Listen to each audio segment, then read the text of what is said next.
जय हिंद दोस्तों, मैं उदय कुमार स्वागत करता हूं अपने YouTube channel study of defence में। आज के इस वीडियो में हम सबसे पहले जानेंगे स्टैटिक्स के बारे में। और इस स्टैटिक्स के बारे में जिसमें बहुत सारे फैक्ट होते हैं, उसमें से आपका सबसे पहले आप देख सकते हैं मीन है, मीडियम है, मोड है, स्टैंडर्ड डिविएशंस है, वेरिएंस है, रेंज है और वेरिएंस कोफिशिएंट है। तो यदि चैनल पर नहीं हो तो जरूर चैनल को सब्सक्राइब कर लें। तो चलिए स्टार्ट करते हैं स्टैटिक्स का पहला पार्ट, मीन के बारे में। तो देखिए दोस्तों, मीन क्या होती है। जब हम मीन के बारे में बात करते हैं, मीन का मतलब ही होता है माध्य होता है ना।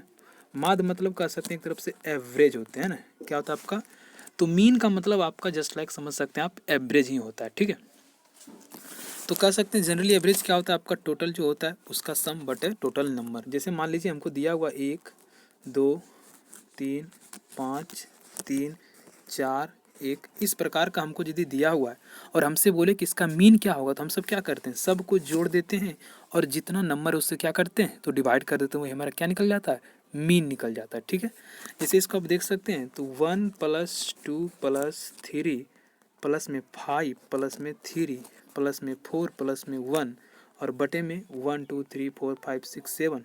अब 7 से भाग दे दीजिएगा, तो इससे जो भी प्राप्त होगा ये हमारा क्या हो जाएगा, मीन हो जाएगा। ठीक है, मतलब कह सकते हैं कि मीन हमारा एवरेज ही होता है। ठीक है, चलिए हमारा दूसरा फैक्ट क्या था, हमारा मीन के बाद हमारा आता है मीडियम। अब मीडियम क्या होती है, जब हम मीडियम की बात करते हैं, मतलब माध्यिका की बात करते हैं, जब हम मीडियम की बात करते हैं तो मीडियम का मतलब क्या होता है। मीडियम का मतलब ये होता है कि यदि मान लीजिए कि हमको कोई संख्या दे रखा है और उनमें से जो बीच में आएगा, डेट मीन्स मीडियम का मध्य मतलब ही होता है।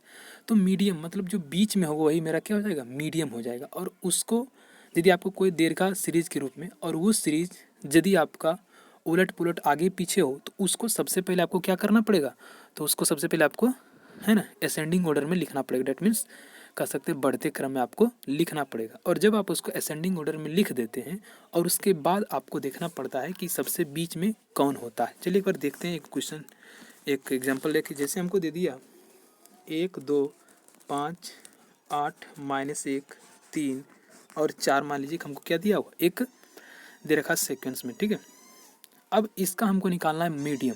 तो सबसे पहले हमने आपको क्या बताया, सबसे पहले आपको असेंडिंग ऑर्डर में लिखना है ना। तो देखिए असेंडिंग ऑर्डर में क्या होता है, जो सबसे पहले छोटा होता है उसको लिखेंगे, या तो डिसेंडिंग, असेंडिंग या तो डिसेंडिंग, दोनों ऑर्डर में लिख देंगे तो आपका काम हो जाएगा। हम जैसे लिखते हैं सबसे पहले असेंडिंग हो तो क्या होगा, -1 होगा, फिर आपका 1 होगा, फिर आपका 2 होगा, फिर आपका 3 होगा, है ना, 1 2 -1 1 2 3, फिर आपका 4 हो जाएगा। ठीक है, और उसके बाद आपका 5 होगा, फिर आपका 8 होगा। अब देखिए इसमें क्या है, 1 2 3 4 5 6 7 और 7 हमको संख्या निकला। तो देखिए 3 को इधर से ले लेंगे और 3 को हम इधर से ले लेंगे, तो जो हमको बचेगा है ना, जो हमको बचेगा यहाँ पर बीच में, उसी को मीडियम कहते हैं। तो जो हमको बीच में बचेगा क्या हो जाएगा, आपका मीडियम हो जाएगा। ठीक है, तो ये हो गया आपका मीडियम। ठीक है, चलिए आगे बढ़ते हैं। अब कभी कभी सवाल उठता है कि मान लीजिए ये तो हमको दिया था तो 7 को, तो हमने 3 को इधर से 3 को इधर से लेके, और जो बीच में बच गया वही मेरा क्या हो गया, आंसर हो गया। लेकिन मान लीजिए हमको ओड नहीं देकर इवेन दे दिया जाए, है ना, मतलब टोटल जो नंबर होगा मान लीजिए कि इवेन दे दिया जाए, तो क्या करेंगे हम। इवेन मान लीजिए कि हमको 10 को दे दिया जाए, तो आप क्या कीजिएगा, 10 को आप यदि आपको दे दिया जाए तो 4 को आप इधर से लीजिएगा, 4 को आप इधर से लीजिएगा। ठीक है, और जो बीच में जो 2 को बचेगा उसको दोनों को सम करके, मतलब दोनों का हम एवरेज निकाल देंगे। ठीक है, एवरेज मतलब दोनों को जोड़ कर 2 से भागा दे देंगे, वही मेरा क्या हो जाएगा, आपका मीडियम हो जाएगा। ठीक है, तो चलिए आगे बढ़ते हैं। अब हमारा आता है बहुलक, डेट मीन्स मोड आता है।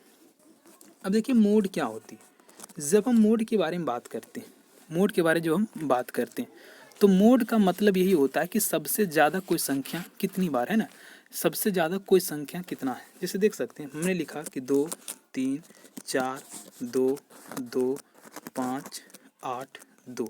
अब इन सारे संख्या में आप एक चीज़ गौर कीजिएगा कि 2 3 4 2 2 5 8 2, इसमें सबसे ज़्यादा क्या है, 2 है ना। तो सबसे ज़्यादा 2 है, इसलिए मेरा आंसर कितना हो जाएगा, 2 हो जाएगा। तो मोड में क्या होता है कि सबसे ज़्यादा मैक्सिमम नंबर जो होती है किसी भी संख्या का, वही हमारा क्या कहलाता है, तो मोड कहा जाता है। ठीक है, अब बात करते हैं रेंज के बारे में। देखिए जब हम रेंज के बारे में बात करते हैं, देखिए रेंज क्या होती है, रेंज का मतलब ये हुआ कि जैसे हमको एक लिख देते हैं, कोई सेट दे दिया, मान लीजिए कि 1 2 3 0 -1 5 7 8 ये सब दे दिया। अब इन सब में पूछेगा इसका रेंज क्या होगा, तो आपको देखना है कि इसमें सबसे ज़्यादा मैक्सिमम नंबर क्या दिया। अब इसमें देखिएगा ध्यान से, तो मैक्सिमम नंबर 8 दिया हुआ, क्या दिया हुआ 8 दिया हुआ, और इसमें सबसे ज़्यादा कम क्या है, तो आपका -1 है ना। तो क्या करते हैं रेंज को निकालने के लिए, तो रेंज में हम करते हैं, रेंज निकालने के लिए आपको मैक्सिमम में मिनिमम है ना माइनस कर देना। जैसे हम मेरा था 8 था मैक्सिमम, और माइनस क्या था आपका -1 था आपका मिनिमम वैल्यू, और 8 था मैक्सिमम वैल्यू।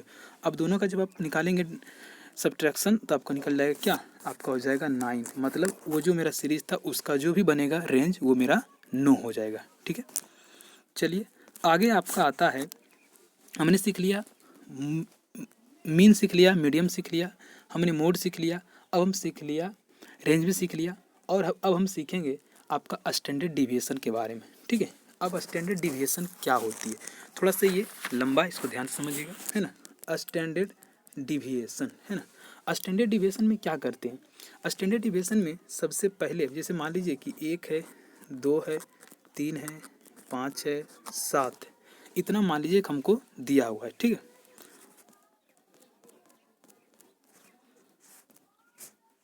तो आपका 3 हो गया, 4 हो गया, मान लीजिए कि इतना ही हमको दिया हुआ, 0 एक तरफ से मान लीजिए 0 दिया।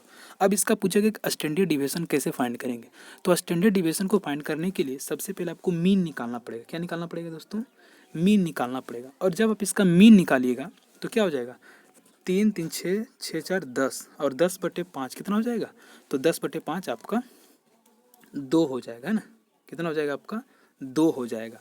और SD को निकालने के लिए एक सूत्र होता है, वो होता है आपका अंडर रूट, मीन में से आपको इसको घटाना है ना, मीन में से इसको घटाना है, तो 2 में गया 1, 1 हो गया, उसका स्क्वायर कर देना। क्या कर देंगे, उसका स्क्वायर कर देंगे। तो मीन में से आपको ये हर एक संख्या में घटा के उसका स्क्वायर करके जोड़ दीजिएगा, वही आपका आंसर हो जाएगा। जैसे देखिए 2 में गया 1 तो 1 का स्क्वायर, 2 में गया 2 तो 0, अब 2 में गया 3 -1 तो उसका भी 1 हो जाएगा क्योंकि स्क्वायर पॉजिटिव होगा। अब फिर 2 में गया 4 तो 2 में जाएगा 4 तो -2 उसका कितना हो जाएगा 4 हो जाएगा, और प्लस में क्या हो जाएगा 4, 2 में गया 0, क्या हो गया आपका 2 का फिर 4 हो गया। अब जब आप इसको सम कीजिएगा तो आपको प्राप्त होगा 8, 8 और 2 क्या 10, है ना, 8 2 10। अब देखिए 1 मिनट, देखिए हमको क्या निकल गया अंडर रूट 10। अब मेरा पूरा टोटल संख्या कितना था, तो मेरा टोटल था आपका 5, तो आंसर कितना हो जाएगा आपका, यहाँ से आपका आंसर हो जाएगा √2 होगा इसका। क्या स्टैंडर्ड डिविएशन के बारे में बता दें तो इसका मान √2 हो जाएगा। ठीक है, अब हम बात करते हैं थोड़ा सा वेरिएंस के बारे में। देखिए वेरिएंस क्या होती है, जब हम वेरिएंस की बात करते हैं तो वेरिएंस कोई बड़ा चीज़ नहीं है। वेरिएंस का मतलब होता है आपका, वेरिएंस क्या हो गया आपका, तो वेरिएंस हो गया, है ना। तो जो आपका वेरिएंस होता है वो क्या होता है आपका, तो स्टैंडर्ड डिविएशन का होल स्क्वायर। ठीक है, तो जो मेरा भी होगा वो क्या होगा, स्टैंडर्ड डिविएशन का होल स्क्वायर। ठीक है, जैसे अभी हमने निकाला, क्या निकाला, तो अंडर रूट 2, इसका वेरिएंस पूछता तो अंडर रूट 2 का क्या हो जाता, स्क्वायर हो जाता। ठीक है, तो आपका जो वेरिएंस होता क्या होता, तो स्टैंडर्ड डिविएशन का होल स्क्वायर। ठीक है, और एक आपका आता है वेरिएंस कोफिशिएंट, क्या होता है उसको भी देख लीजिए। देखिए वेरिएंस कोफिशिएंट क्या होती है, तो वेरिएंस कोफिशिएंट का मतलब ये होता है कि हमारा जो स्टैंडर्ड डिविएशन दिया गया था, है ना, तो variance coefficient equal to standard deviation बटा में मीन और गुना में 100, है ना। क्योंकि आपका जो वेरिएंस है ना, वेरिएंस जो कोफिशिएंट होता है वो आपका परसेंटेज में होता है। ठीक है, तो क्या हो जाएगा आपका स्टैंडर्ड डिविएशन बटा मीन और गुना में 100, और ये आपका क्या हो जाएगा, तो आपका वेरिएंस कोफिशिएंट हो जाएगा। ठीक है, तो ये था कुछ टॉपिक। अब हम समझते हैं इसके सवाल को। चलिए स्टार्ट करते हैं सवाल को बनाना। देखिए आपका पहला सवाल है कि यदि कोई नंबर है 3 6 7 11th x 15th 19 20 25 28 आरोही क्रम में आपको दे रखा है, आपको बनाने की ज़रूरत नहीं है, और उसका कहा था कि माध्यिका 13 है, तो x का मान क्या। हमने आपको क्या बताया कि सबसे पहले जब भी इस प्रकार का सवाल रहे तो आपको आरोही क्रम में बनाना पड़ेगा, असेंडिंग ऑर्डर में आपको लिखना पड़ेगा, जो कि हमको फाइनली लिख के रखा हुआ है। ठीक है, तो देखिए माध्यिका क्या होती है, 13 हो जाएगा। देखिए 1 2 3 4 5 6 7 8 9 10 10 गो है, मतलब 4 गो इधर से लेंगे और 4 गो हम इधर से लेंगे, और मेरा जो बीच में बचेगा, हमने क्या बताया था आपको कि x प्लस 15/2 कर देंगे। अब क्या हो जाएगा आपका, इसको हल कीजिए तो 26 बराबर x प्लस 15, तो x का मान क्या हो जाएगा आपका, x का मान हो जाएगा 11, है ना।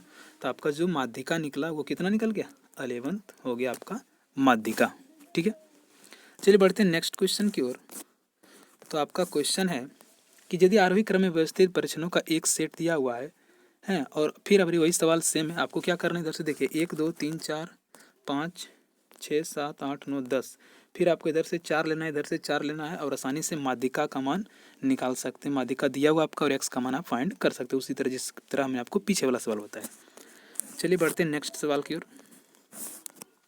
देखिए एक सवाल है कि निम्नलिखित पदों की माध्यिका निर्धारित की गई है 32 12 23 17 28 25 और 43। बाद में यह पाया गया कि 29 की जगह पर गलती से 17 लिखा जाता है, तो उसका परिवर्तित माध्यिका क्या होगी। देखिएगा ध्यान से, हमको दिया हुआ है 32 12 23, अब 17 के स्थान पर क्या लिखा हुआ, 29 के जगह पर लिखा, तो हम इसको 29 लिख देंगे। क्या हम उतना दिमाग लड़ाएंगे क्या, 17 के स्थान पर हम 29 लिख देंगे और फिर हो जाएगा 28, फिर हो जाएगा 25, फिर हो गया आपका 43। ठीक है, हो गया आपका 43। अब हमको चाहिए इसका माध्यिका, तो देखिए 1 2 3 4 5 6 7 हुआ है, तो 3 गो इधर से हम ले लेते हैं और 3 गो आपका इधर से ले लेते हैं, तो बचा हमका क्या, हमारा बच गया 29 और आपका आंसर भी क्या हो जाएगा, तो आपका आंसर भी 29 हो जाएगा। ठीक है, चलिए बढ़ते हैं नेक्स्ट क्वेश्चन की ओर। आपका नेक्स्ट क्वेश्चन है रिलेटेड रेंज से। हमने बताया है आपको कि रेंज बराबर क्या होता है, मैक्सिमम घटाव में मिनिमम। तो देखिए इसमें मैक्सिमम कितना 21 है और सबसे कम कितना आपका, तो 1 दिया हुआ, तो आंसर क्या हो जाएगा आपका 20 हो जाएगा इसका आंसर। ठीक है, चलिए बढ़ते हैं नेक्स्ट क्वेश्चन की ओर। आपका कहता है कि एक वितरण माध्यिका 20 है ना, आपका मीन दिया हुआ है और मानक विचलन जिसको स्टैंडर्ड डिविएशन का वो भी दिया हुआ है और हमसे पूछ रहा है कि विचरण गुणांक क्या होगा, है ना। तो वेरिएंस कोफिशिएंट हमको फाइंड करना है। तो हमने आपको बताया था कि वेरिएंस कोफिशिएंट क्या होती है, वेरिएंस कोफिशिएंट होता है आपका स्टैंडर्ड डिविएशन, कितना दिया हुआ 4 और बटा में माध्य 20 और गुना में 100। अब देखिए ये कट गया 5 फ्री में और ये हो जाएगा 20, मतलब आंसर कितना हो जाएगा, आंसर आपका 20% हो जाएगा। ठीक है, चलिए बढ़ते हैं नेक्स्ट क्वेश्चन की ओर। आपका देखिए वही सवाल फिर है, रेंज निकाल लीजिएगा। अगला सवाल है कि आंकड़े की माध्यिका ज्ञात करें। तो इसको सबसे पहले आपको असेंडिंग या तो डिसेंडिंग ऑर्डर में आपको लिखना पड़ेगा। तो चलिए हम लिखते हैं सबसे पहले बढ़ते क्रम में, जिसमें आपका होगा 0 1 है ना, 0 1 1, 2 नहीं दिया हुआ, 3 है, 3 है, 2 बार 3 है, 4 आपका 3 बार है, 4 4 4 है ना, फिर 5 नहीं है आपका, 7 है, 8 है, 7 है और आपका 8 है। अब देखिए इसमें क्या हुआ, हमको देखना क्या अंक हुआ, 1 2 3 4 5 6 7 8 9 10। अब क्या करेंगे, 10 गो है मेरा, तो 4 गो हम इधर से ले लेते हैं और 4 गो, 10 गो नहीं 11 गो, 1 2 3 4 5 6 7 8 9 10 गो है ना, 10 अंक दिया हुआ है। तो हमने क्या किया कि 4 गो इधर से ले लिया, ठीक है, और 4 गो हम इधर से ले लेते हैं, तो 2 2 4, 4 गो इधर से ले लिया, बच गया मेरे साथ कितना 3 और 4 बच गया। तो हमने क्या बताया, यदि आपको 2 गो बच जाता तो उसका क्या निकालते, एवरेज निकाल लेते हैं।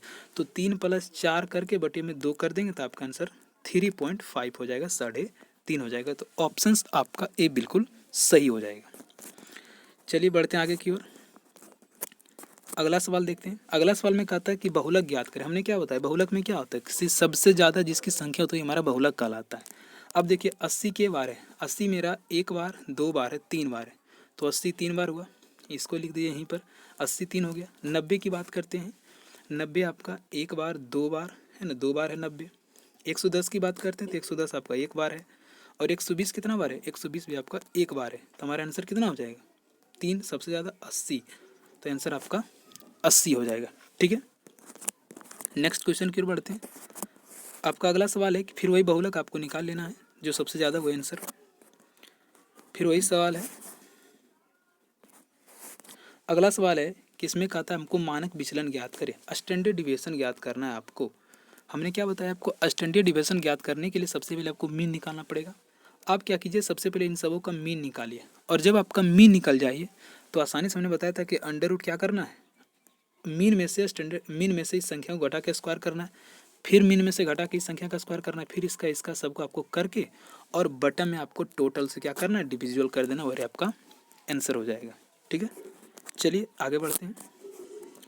अगला सवाल है आपका, मानक विचलन आपको दे रखा है और इसका आपको प्रसरण ज्ञात करना है।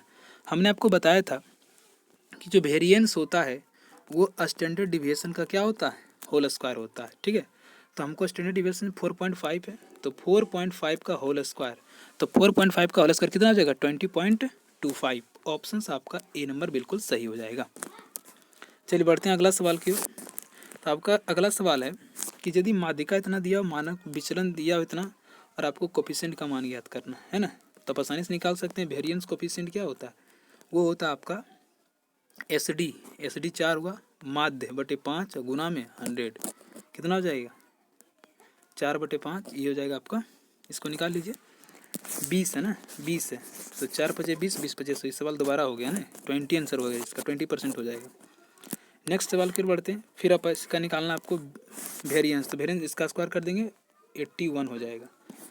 नेक्स्ट सवाल फिर बढ़ते हैं, आपका डाटा प्रसरण दिया हुआ है ना, प्रसरण दिया हुआ है और आपको चाहिए MCSD, तो कितना हो जाएगा आपका +-12। तो ये रहा आपका कुछ सवाल स्टैटिक्स का। तो मिलता है आपको नेक्स्ट वीडियो में। Thank you so much, thank you.